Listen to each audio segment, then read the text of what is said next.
Hello friend, शक्ति के आने वाले एपिसोड के अपडेट आपके लिए लेकर आए हैं। एपिसोड जो शुरू होता है वीरेन से, जो हरक से कहता है कि उसने हर चीज़ के दो हिस्से कर दिए। हरक से जो हरमन को आवाज़ देता है और बोलता है कि उसने सब चीज़ के दो हिस्से किए। हरक से जो है टेप लेता है और उससे बंटवारा कर देता है और कहता है कि वो कसम खाता है कि इस लक्ष्मण रेखा को कभी पार नहीं करेगा और कहता है कि अब ये साइड तुम्हारी और ये मेरी। परिवार के बाकी सदस्य भी जहाँ भी रहना चाहे वो जा सकते हैं, सभी स्वतंत्र हैं।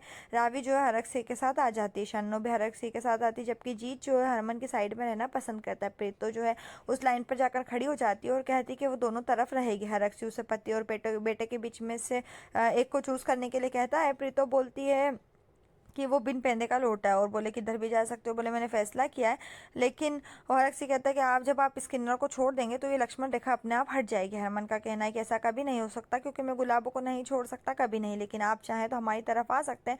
हरक सिंह कहता है कि जब तक वो किन्नर के साथ है तब तक वो थूकने भी उस तरफ नहीं आएगा। हरमन कहता है कि मैं चाहूँ तो मैं भी आपके विश्वासघात के बारे में कुछ टाइम के लिए भूल जाऊंगा और आपने मेरी पत्नी को मारने की कोशिश की, और कहता है कि आप अपनी नकली प्रतिष्ठा के लिए ऐसा कर रहे हैं। वो बोलते हैं कि ये रेखा तब तक नहीं मिटेगी जब तक आप सौम्या को अपनी बहू के रूप में स्वीकार नहीं करते और ये गहने उसे खुद अपने हाथ से नहीं देते। और इससे भी जरूरी बात यह है कि आप उसे घर में सम्मान और प्रतिष्ठा के रूप में स्वीकार नहीं करेंगे। हरक सिंह कहता है कि मैं मर जाऊंगा तो मैं भी कसम खाता हूँ कि तुम मुझे अग्नि नहीं दोगे। सौम्या और प्रीतो हैरान है। हरक सिंह कहता है कि जब तुम जिंदा हो तो तुम्हें लगेगा कि तुमने मुझे इस किन्नर के कारण मोक्ष नहीं दिया। नानी सुरभि से कहती है कि वह राहत महसूस कर रही है और अलग महसूस कर रही है, क्योंकि वो खुद को अलग करने के लिए खुद को दोषी मानती है। सुरभि उसे सौम्या को वरुण के बारे में ना बताने के लिए कहती है। बेबे उसे आने और खाना खाने के लिए कहती है। सौम्या अपने कमरे में आती है और उसे हरमन के फोटो फ्रेम को देखती है।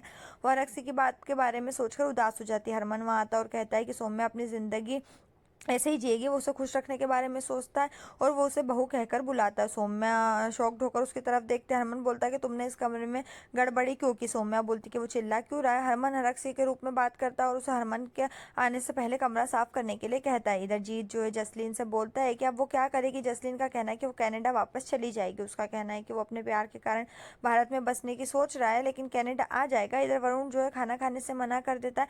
मनिंदर उसे खाना खाने के लिए कहता है, वरना वो इस घर से चले जाए। वरुण कहता है कि मैं खाना खाऊंगा अगर मेरी सोनियो मुझे अपने हाथ से खाना खिलाएगी। वो कहते हैं कि वो एक अच्छे पति के रूप में रहना चाहता है। सुरभि आती है और वो उसका सामान लेकर आती है और सामान फेंकती है और उसे तुरंत यहाँ से जाने के लिए कहती है। और वो कहते हैं कि तुम्हें इस जिंदगी में अब सुरभि नहीं मिलेगी। रावी उसके कमरे में आती है और बोलते हैं कि कौन है। जीत उसके मुंह पर हाथ रखता है। वो उससे कहता है कि वो उसे सरप्राइज देना चाहता है और उसे हार पहनाता। रावी का कहना है वो डर गई थी। जीत कहता है कि कौन हो सकता है। हरमन सौम्या को खुश रहने के लिए कहता है और कहता है कि जब तुम खुश हो तो मैं खुश रहूंगा और फिर हरक सिंह भी खुश होगा।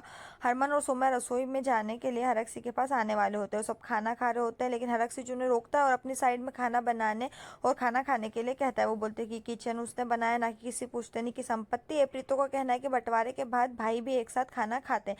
हरक सिंह का कहना है कि भाइयों की लड़ाई नहीं है, एक पिता और पुत्र के बीच की लड़ाई है। यहीं पर यह एपिसोड खत्म। आने वाले एपिसोड के लिए हमारे साथ जुड़े रहें, साथ में चैनल को सब्सक्राइब करें और साथ में बेल भी प्रेस करें।